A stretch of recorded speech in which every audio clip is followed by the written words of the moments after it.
বর্তমান সময়ের একটি জনপ্রিয় সবজি হলো এঁচোড়। আমরা অনেকেই এঁচোড় খেতে পছন্দ করলেও কাটার ভয়ে খেতে পারি না।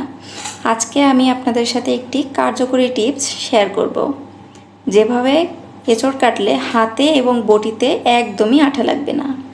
তার জন্য আমরা প্রথমে হাতে এবং বটিতে তেল লাগিয়ে নেব ভালোভাবে। এখানে আমি সরিষার তেল হাতে এবং বটিতে ভালোভাবে লাগিয়ে নেব। আপনারা এখানে যে কোনো তেল, মানে যেটা খাওয়া যায় আর কি, সেই তেল ব্যবহার করতে পারেন। আমি প্রথমে বটিতে ভালোভাবে তেল মাখিয়ে নিলাম, এবার হাতে ভালোভাবে মাখিয়ে নেব, যাতে যা একটু আঠা লাগে সেটি লেগে না থাকে। ভালোভাবে লাগিয়ে নিয়েছি, এবার এঁচোড়টি কাটবো। এই যে এঁচোড়টি কেটে নিয়েছি, এবার সেই নিনজা টেকনিক অ্যাপ্লাই করব। এবার আমি এটিকে পানি দিয়ে ভালোভাবে ধুয়ে নেব। এখানে আরও বেশি ভালো হয় যদি এটিকে পানির ভিতর ছেড়ে দেওয়া যায়, কিন্তু আমি এখানে আঠা লাগার ভয়ে ছাড়তে পারিনি।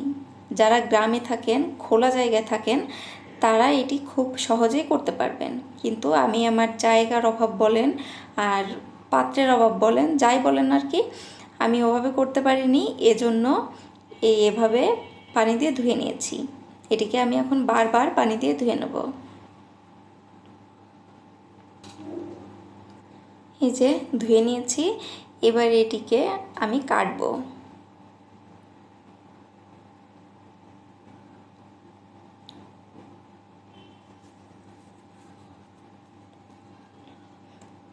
ছোট ছোট টুকরা করে নিলাম, এবার এটির খোসা ছাড়িয়ে নেব।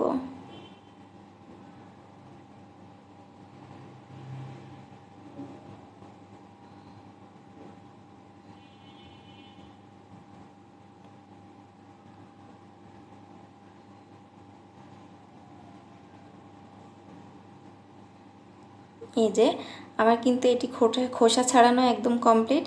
এবার আমি কিন্তু এটিকে খোসা ছাড়ানোর পর পানির ভিতরেই রেখে দেব।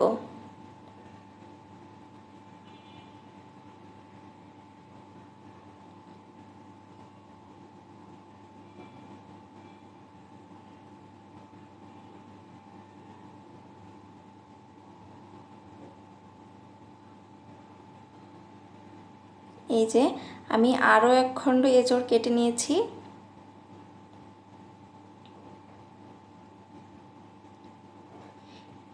এটিকেও এবার ওই পানির ভিতরে রেখে দেব। এভাবে আমি আমার প্রয়োজন মতো যতটুকু দরকার ততটুকু কেটে পানির ভিতর রেখে দেব।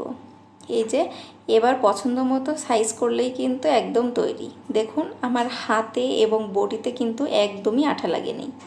আপনারা এভাবে একবার অন্তত ট্রাই করে দেখবেন, হাতে এবং বটিতে একদমই আঠা লাগবে না।